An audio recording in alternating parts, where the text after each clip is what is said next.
दोस्तों, Satveer online classes में आप लोग का स्वागत है। आप लोग का जो मॉडल पेपर का साइंस का ए सेट का जो एग्जेक्टिव 1 से 80 तक करवाए थे, उसमें का सब्जेक्टिव क्वेश्चन आप लोग के लिए लेकर आए हैं। अभी आप लोग का सब्जेक्टिव का भौतिकी का जो बोर्ड ने जारी किया है, उसका मैं आंसर करवाने जा रहा हूं, जिसमें पहला क्वेश्चन आप लोग पढ़िएगा। पहला प्रश्न है कि उत्तल लेंस में वस्तु का आभासी एवं अर्धवार्धित प्रतिबिंब हेतु वस्तु की स्थिति कहाँ होनी चाहिए, सचित्र बताएं। यही क्वेश्चन पूछा है। तो देखिए, इसका आंसर मैं चित्र भी बना दिया हूं। चित्र आप देखकर भी बना सकते हैं, फिगर यानी। इसका आंसर है, जब वस्तु प्रकाशीय केंद्र तथा फोकस के बीच स्थित हो तो उसका आभासी प्रतिबिंब लेंस के उसी ओर बनता है जिस ओर वस्तु है। यह सीधा और वस्तु से आकार में बड़ा होता है। इस तरह से आप लोग का पहला आंसर हो गया। दूसरा आंसर है, पानी में रखा सिक्का उठा हुआ दिखता है क्यों। ठीक है, यह पूछता है कि क्षण भी रहता, क्षण भी क्वेश्चन पूछता है कि टेढ़ी क्यों दिखाई देता है। ऐसे ऐसे करके क्वेश्चन हमेशा इस टाइप से क्वेश्चन रहता है। ये बोर्ड ने ही क्वेश्चन पूछा है। तो आपको देखिए, आंसर में हम बनाए हैं अपने से कि हम जानते हैं कि कोई वस्तु हमें तभी दिखाई पड़ती है जब उस वस्तु से प्रकाश की किरणें हमारी आंखों तक पहुंचती है। क्रियाकलाप 2 में जब कटोरी खाली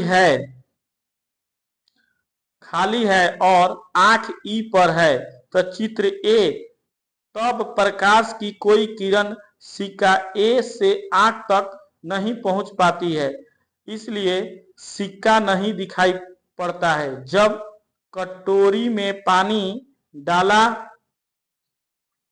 जाता है तो प्रकाश की किरणें पानी की सतह पर दिशा बदलती है और मुड़कर आंख तक पहुंचती है और सिक्का दिखने लगता है। चित्र बी, आंखों तक पहुंचने वाली किरणों को पीछे बढ़ाने पर वे ए पर मिलती है। आंख को ऐसा प्रतीत होता है कि किरणें ए से आ रही है, अर्थात सिक्का ए अपने वास्तविक स्थान से कुछ ऊपर उठा हुआ प्रतीत होता है। इस प्रकार से आपको देखिए चित्र भी बनाया गया है। यहाँ पर सिक्का नहीं दिखाई दे रहा है। ये जो पर्सन है, बी पर्सन में देखिए सिक्का जो है दिखाई देने लगा है और ए ऑप्शन मतलब उठा हुआ है। तो ये दोनों फिगर आप लोग बढ़िया से देख लीजिएगा लोग। इसी तरह से तीसरा क्वेश्चन चलते हैं। कह रहा है कि दृष्टि दोष क्या है, यह कितने प्रकार के होते हैं। तो उत्तर में आप लोग का है कि जिन व्यक्तियों के नेत्र में प्रतिबिंब रेटिना पर नहीं बनता है, उनके लिए कहा जाता है कि उन्हें दृष्टि दोष है। दृष्टि दोष 4 प्रकार के होते हैं। पहला, निकट दृष्टि दोष। अब पूछेगा कि निकट दृष्टि दोष किसे कहते हैं। तो जिसे निकट की वस्तुएं स्पष्ट रूप से दिखाई देती है परंतु दूर की वस्तुएं स्पष्ट नहीं दिखाई देती है, उसे निकट दृष्टि दोष कहते हैं। पूछेगा कि निकट दृष्टि दोष दूर करने का उपाय क्या है, तो निकट दृष्टि दोष को दूर करने के लिए अवतल लेंस का उपयोग किया जाता है। दूसरा होता है दूरदृष्टि दोष। दूरदृष्टि दोष तीसरा, दूरदृष्टि दोष किसे पूछ देगा। मान लीजिए कि दूरदृष्टि दोष किसे कहते हैं। तो दूरदृष्टि जो दोष होता है उसको हम लोग, दूर की वस्तु स्पष्ट दिखाई देती है परंतु निकट की वस्तु स्पष्ट नहीं दिखाई देती है, उसे हम दूरदृष्टि दोष कहते हैं। इस दोष को दूर करने का उपाय उत्तल लेंस का प्रयोग किया जाता है। उसके बाद है अभिबिंदुकता और चौथा जार दूरदर्शिता। इस प्रकार से आप लोग का तीसरा क्वेश्चन भी हो गया। चौथा क्वेश्चन में हम लोग चलेंगे, यदि किसी विद्युत बल्ब के तंतु का प्रतिरोध 1200 ओम है तो बल्ब 220 वोल्ट स्रोत से कितनी विद्युत धारा लेगा।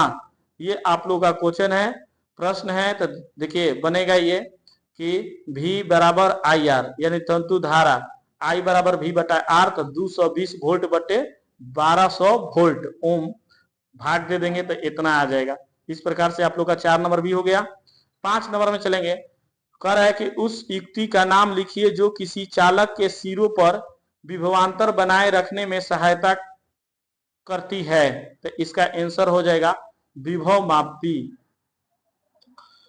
6 नंबर, विद्युत लैंप के तंतु के निर्माण में प्राय एक मात्र टंगस्टन का ही उपयोग क्यों किया जाता है?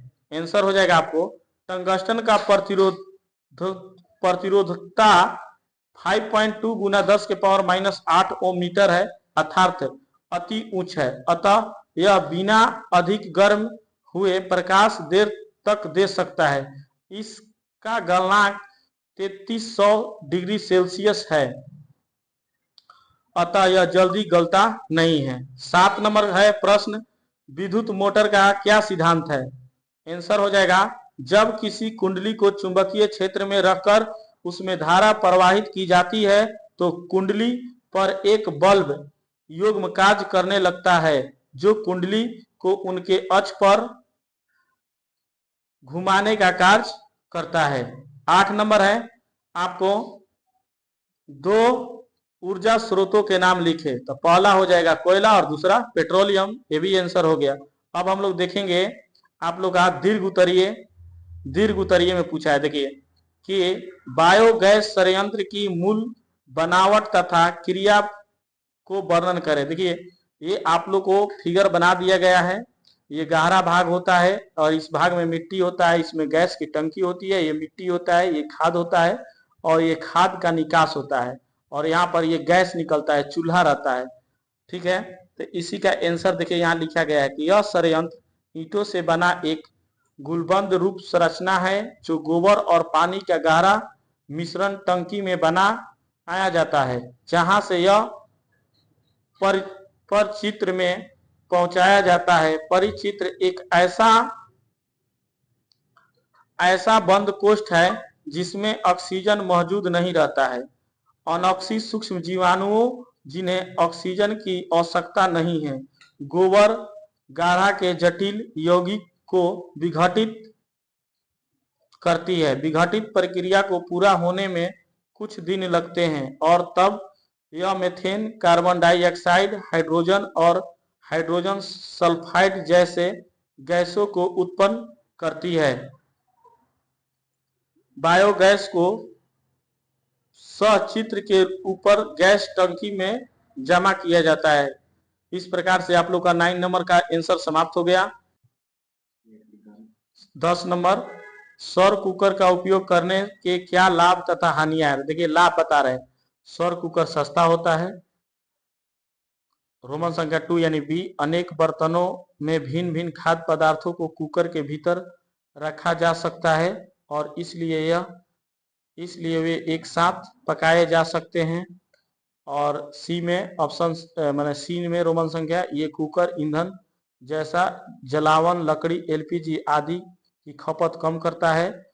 और अब रोमन संख्या डी में हो जाएगा, यह धुआं उत्पन्न नहीं करता है, माने ये धुआं उत्पन्न नहीं करते हैं। इस प्रकार से इसका लाभ हो गया। हानि देखिएगा, सौर कुकरों का उपयोग सिर्फ दिन के समय ही किया जा सकता है। बी, सिर्फ गर्म जलवायु वाले क्षेत्र में इनका उपयोग प्रभावकारी ढंग से किया जा सकता है। और सी, जाड़े और बादल वाले दिनों में ये भोजन पकाने में लंबा समय लेता है। और डी हो जाएगा, भोजन तलने या रोटी पकाने के लिए इनका उपयोग नहीं किया जा सकता है। इस प्रकार से आप लोग का फिजिक्स का सब्जेक्टिव समाप्त हो गया। अब अगले वीडियो में आप लोग का केमिस्ट्री का सब्जेक्टिव मिलेगा और उसके बाद बायोलॉजी का। इसी तरह का वीडियो देखने के लिए आप लोग मेरे चैनल को सब्सक्राइब कीजिए, शेयर कीजिए, कमेंट कीजिए। धन्यवाद।